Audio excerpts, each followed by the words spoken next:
Hello வணக்கம் மக்களே. இது எங்கள் ஊர் நல்ல ஒரு சேனலில் நான் இப்போ வீடியோ பண்ணிகிட்ருக்கேன்.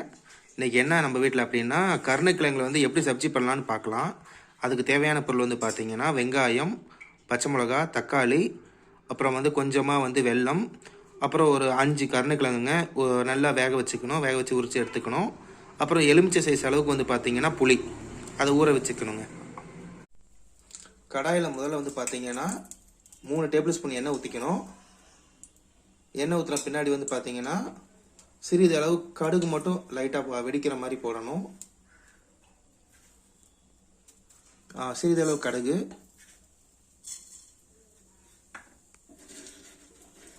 தேவையான அளவு கடலைப்பருப்பு,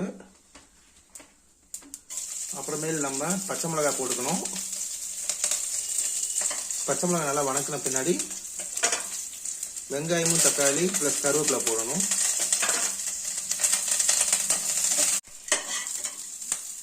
பச்சை மிளகாய் வணங்கின பின்னாடி வெங்காயம் போட்டுக்கணுங்க. 100 கிராம் வெங்காயத்தை வணக்கின பின்னாடிங்க ஒரு 5 தக்காளி இந்த மாதிரி நறுக்கி நம்ம இது மாதிரி வணக்கணுங்க.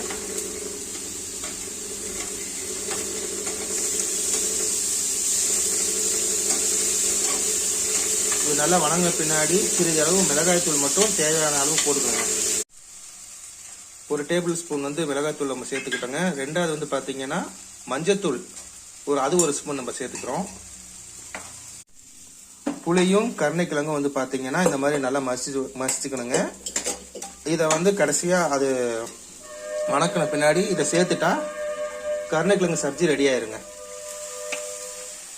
புளி ஒரு நெல்லிக்காய் அளவு சைஸ் மட்டும், உப்பு தேவையான அளவு சேர்த்துக்கணுங்க.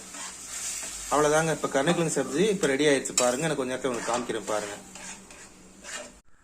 உப்பு சிறிதளவு சேர்த்துக்கணுங்க, ஃபைனல் டச்சா. இப்போ பாருங்க, அருமையான சுவையான கருணைக்கிழங்கு சப்ஜி ரெடி ஆயிடுச்சுங்க. இந்த மாதிரி நல்ல கொதி வந்ததும் இது இறக்கி பரிமாற வேண்டியதாங்க. சாப்பாட்டுக்கு இது அருமையாக இருக்கும். சாப்பாடு ப்ளஸ் இதுக்கு நீங்கள் உரமாக வச்சுட்டீங்கன்னா நல்லாயிருக்கும். இல்லை சாப்பாட்டில் தயிர் சாப்பாட்டுக்கும் நல்லாயிருக்கும். நீங்கள் இதை ட்ரை பண்ணி பாருங்கள், வீட்டில் அருமையாக வரும்.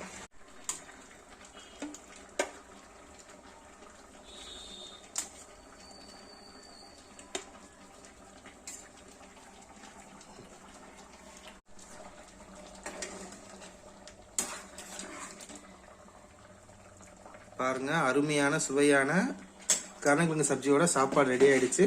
இது உங்கள் வீட்டில் இதே மாதிரி செஞ்சு சாப்பிட்டு பாருங்கள். தயிருக்கு உரம் வச்சு சாப்பிடுங்க, இன்னும் அருமையாக இருக்கும்.